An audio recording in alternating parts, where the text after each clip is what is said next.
Hey everybody, this is Shane with Trek Health 365. Today I'm going to go through a bunch of tools that I like to use for enhancing flexibility, mobility, and recovery from exercise.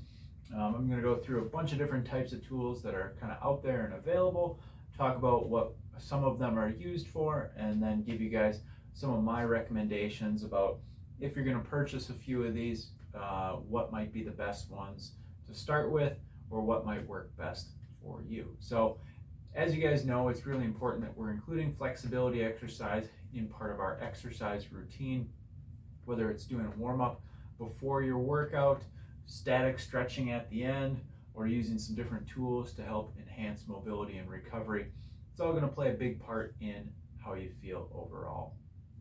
So I'm just going to kind of run through the different tools that I've got out here today, and again, kind of give you a rundown of how each one works or what it's best used for, to give you a good sense of what might work well for you guys.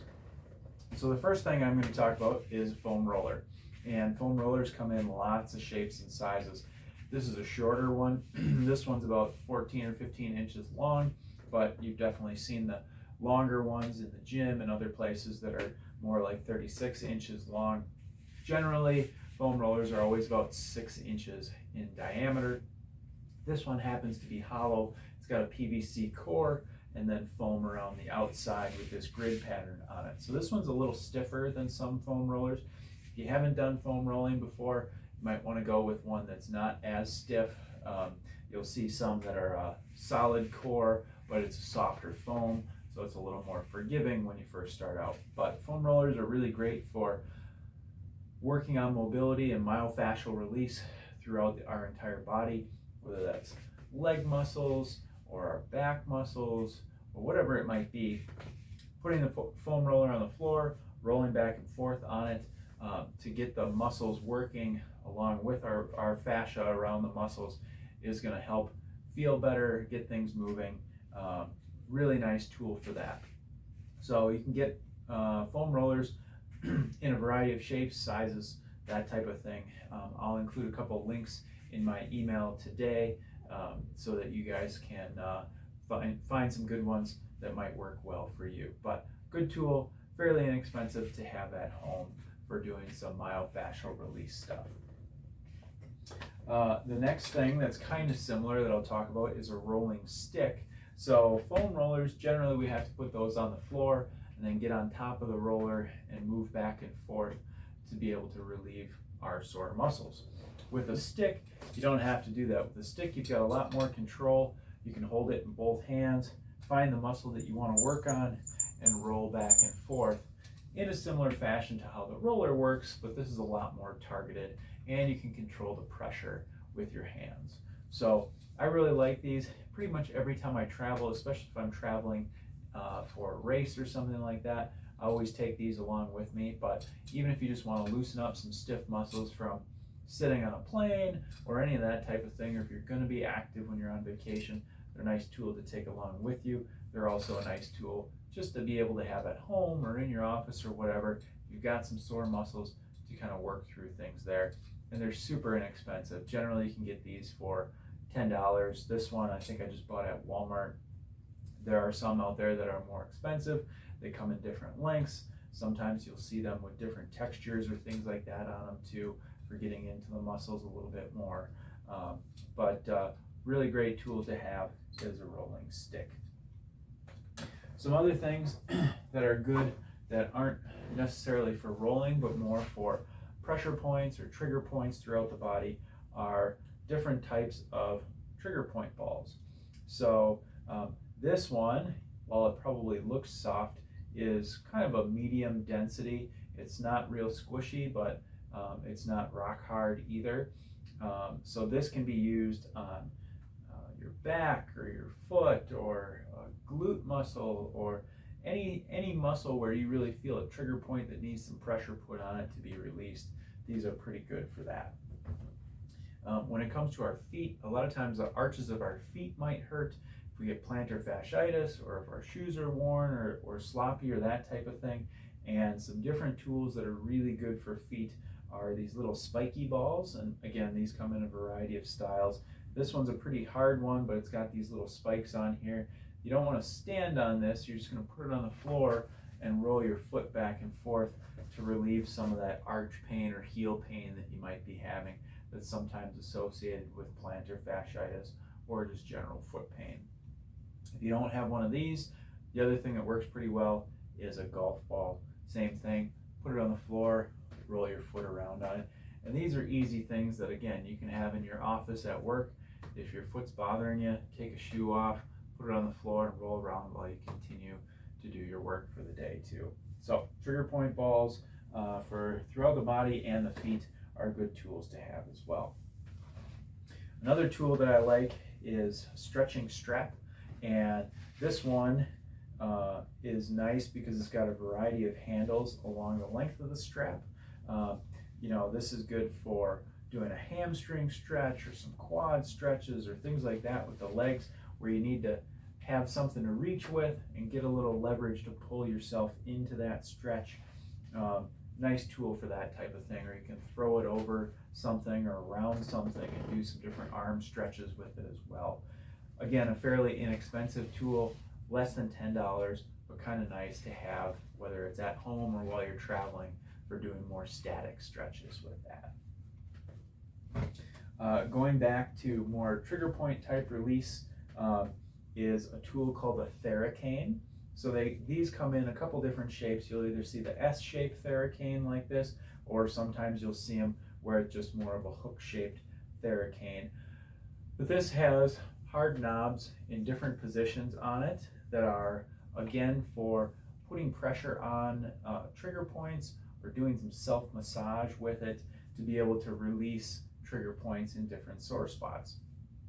The nice thing with the Theracanes is they're really good for getting trigger points or sore spots on your back. So maybe I've got a trigger point in my shoulder blade. I can just reach this right around and very easily find that trigger point and control the amount of pressure that I put on it to try and release that trigger point. So when I'm doing that, I'm finding it and I'm putting firm pressure on it for 10 to 15 seconds and then kind of just massaging it out at the end of that to help relieve some of that tension in it. So, and the different knobs on here are used for different positions throughout the body as well.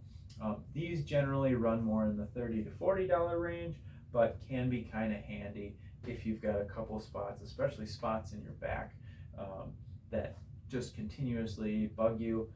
This is a good one to go after those with.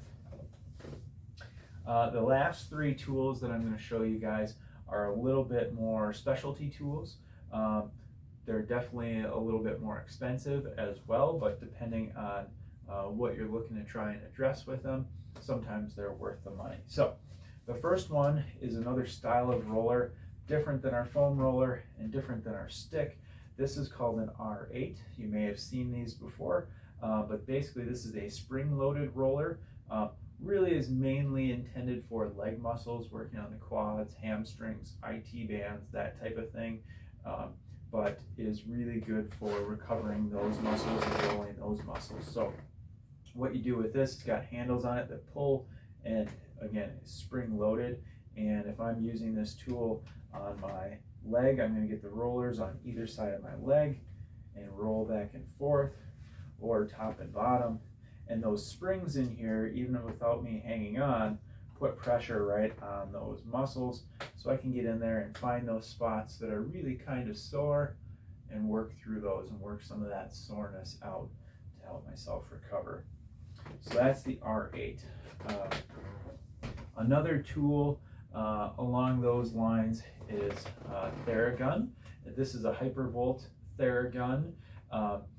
These are nice for doing some self-massage with. They generally come with different heads that you can interchange. So this one's a flat head, but there's round ones or pointed ones or all sorts of things. And basically what you do, you turn this on. It's got a couple different settings. We'll just turn on the low setting here. You can see it massaging back and forth. Then you can find that muscle or area that's really bothering you and work back and forth with it to massage that area and relieve some of that pain that you might be having. So These are a little bit more of an expensive tool, but again, for some self-massage, they can definitely be worth the money, especially for those of you that are very active and are feeling certain muscles bothering you more often than not. This is kind of a nice tool to have. And then the last tool that I want to show you guys is this guy. This is a specific tool for anyone who's got psoas pain. So the psoas is a deep abdominal muscle that runs basically from your spine to your pelvis. And especially when we do activities like walking, running, cycling, those repetitive motion, aerobic exercise activities, that psoas muscle can get really tight. And this is specifically made for helping release that. If we have a tight psoas muscle, it can result in a lot of low back pain. So this is a good tool for releasing that. Essentially the way that this tool works, you set it on the floor and you slowly lower your body weight on top of it. And the way these two little peaks are positioned on here is to target our psoas muscles on either side of the spine at the same time. And by doing that, it relieves some of the pressure, and we can get in and massage that psoas muscle to hopefully release it a little bit. So for anyone that's got some of that pain, this can be a good tool there. And there's lots of other tools out there for mobility, recovery, flexibility. These are just a few that I wanted to demonstrate to you guys. Know that there are things out there like this and many others. So if you've got a spot that's bothering you or something that's kind of happening recurringly, let me know. We can talk about what tools might be best for you individually. But you know, you can't go wrong with a few of these things like a rolling stick, a foam roller, some of the little trigger point balls or golf balls, that type of thing, and a stretching strap. Between those few items, you'll really be set up pretty well to work through any kind of sore muscles you have and really work on enhancing that recovery and flexibility. So that's what I've got for you guys today. Hopefully you found this helpful, and we'll talk to you all soon with some more information on another topic next week.